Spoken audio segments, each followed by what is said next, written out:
So, good afternoon, my dearest cast. Welcome to the AGRF 2021 Lounge.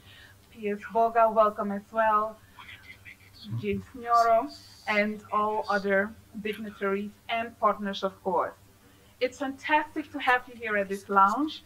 On behalf of the AGRF Partners Group, when we invited the government of Kenya, they wholeheartedly accepted this opportunity to be the voice and the champion of inclusive agriculture and food systems transformation in Africa this year in September.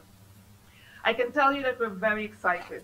This is a very exciting year, both in terms of the opportunities, but also, of course, because we are emerging and recovering from the COVID pandemic.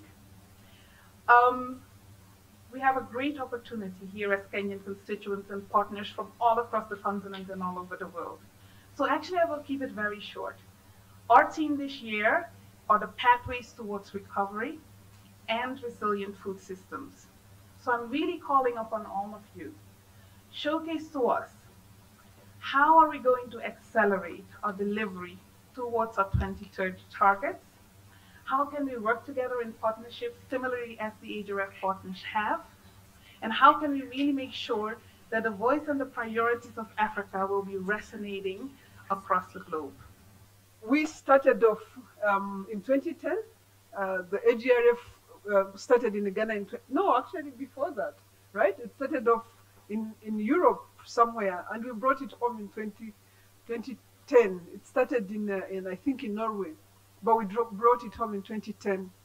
Our first winner in the AGRF was no other than the former Prime Minister of Ethiopia, Meles Zenawi. So really started off on a very high note. Today, 11 years later, the AGRF that started out with about 100 people is now a forum that brings 10,000 people together.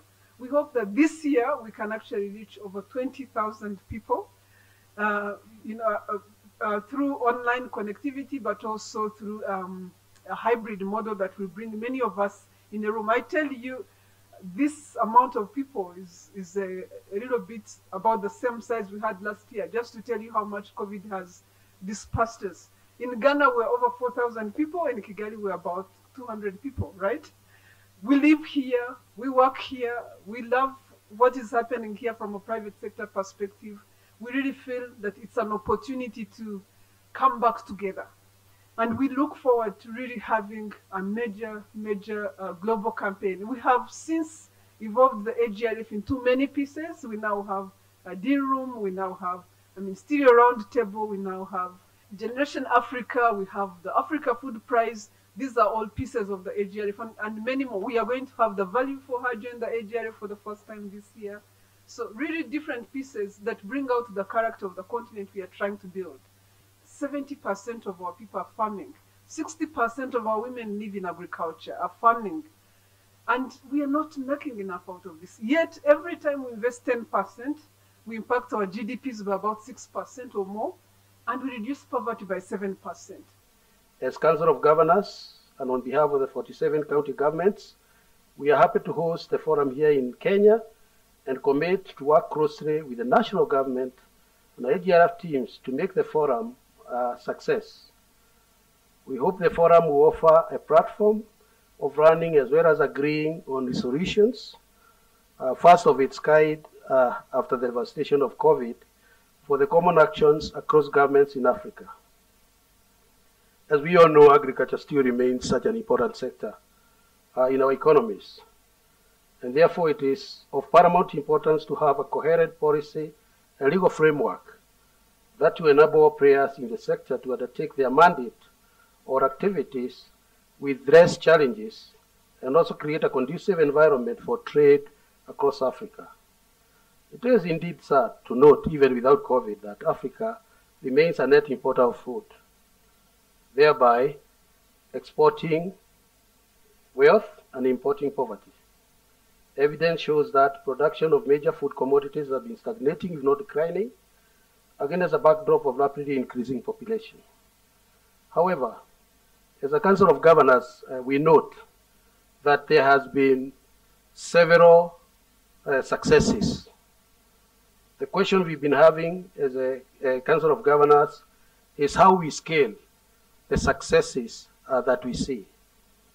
And even as we scale them, the challenge is how we replicate those successes across our 47 counties.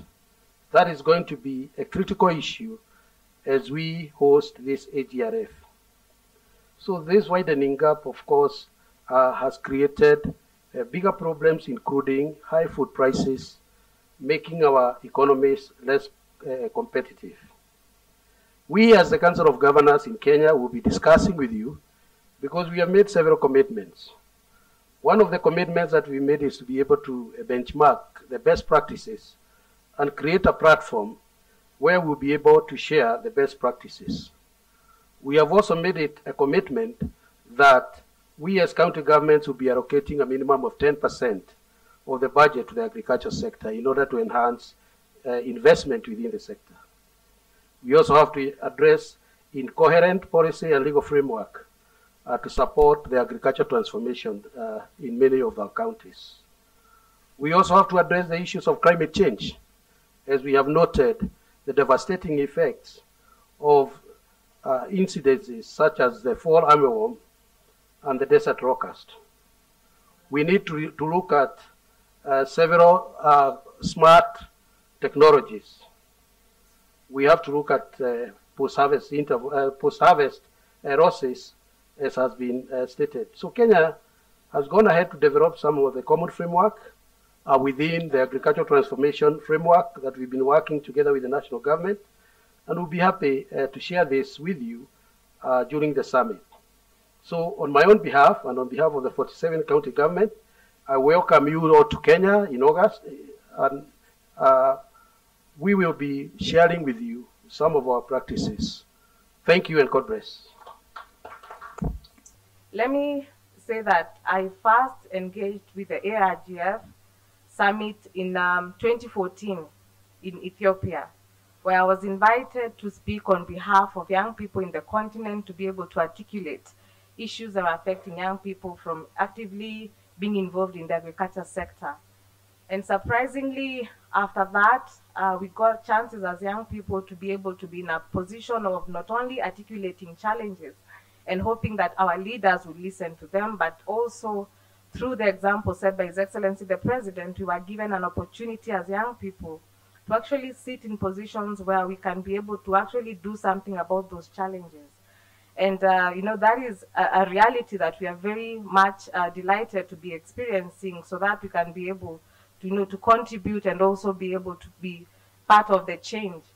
And I must thank Mr. James Masharia and also the AGRA team, Madam Kalibata, for giving an opportunity for one of our own. Jemima, just stand up for people to see you. Jemima is a member of the 4K clubs, and Jemima is, sit down Jemima. Jemima is a future policy maker of tomorrow. She's the future farmer of tomorrow.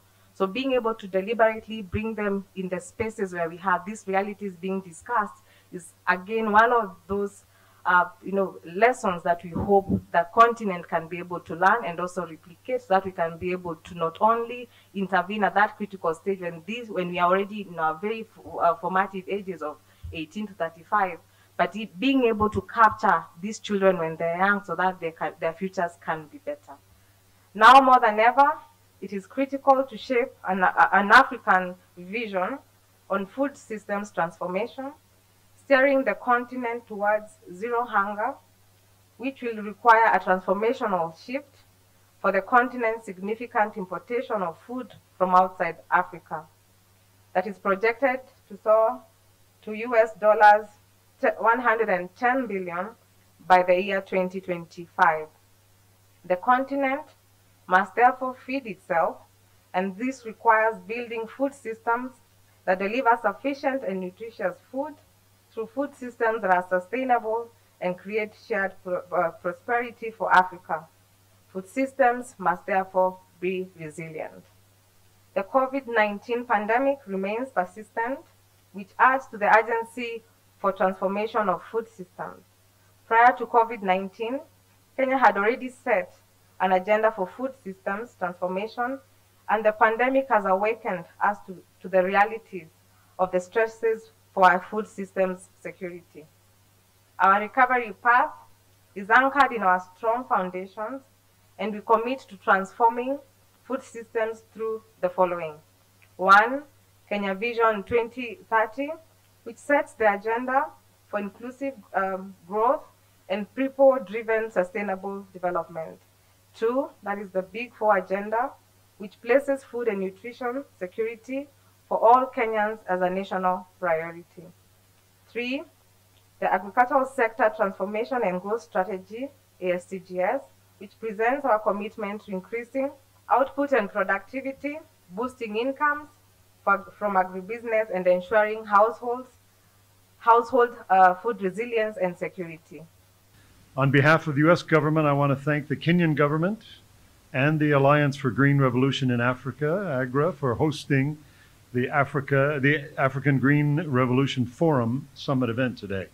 Now, your participation here today underscores the importance to agriculture for the people of Africa, just as it is for the whole world.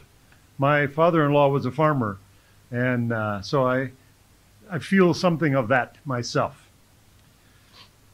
More than, as we've heard, expressed already today, more than 75% of people in most of African countries make some part of their living in agriculture, either as farmers or in the agriculture sector. And that sector accounts for more than 1/4 of the gross domestic product in most countries. Now, USAID partners with Kenya and other countries in the agriculture sector through our Feed the Future initiative. Many of you have heard of that.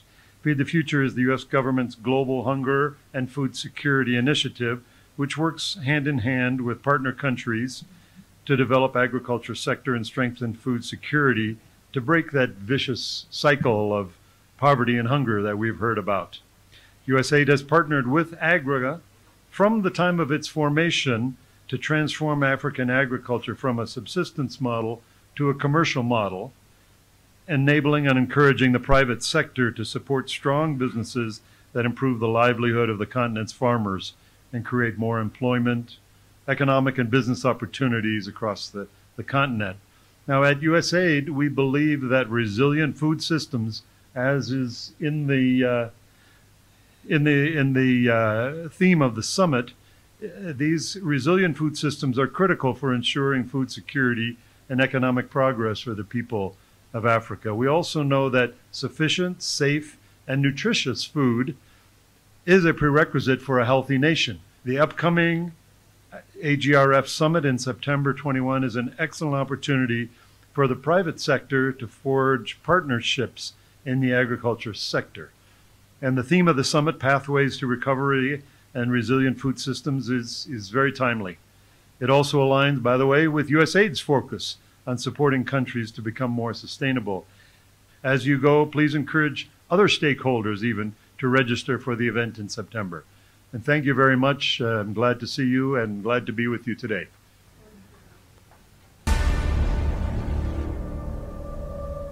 We could count down to make it more dramatic. 5, 4, 3, 2, 1, AGRF.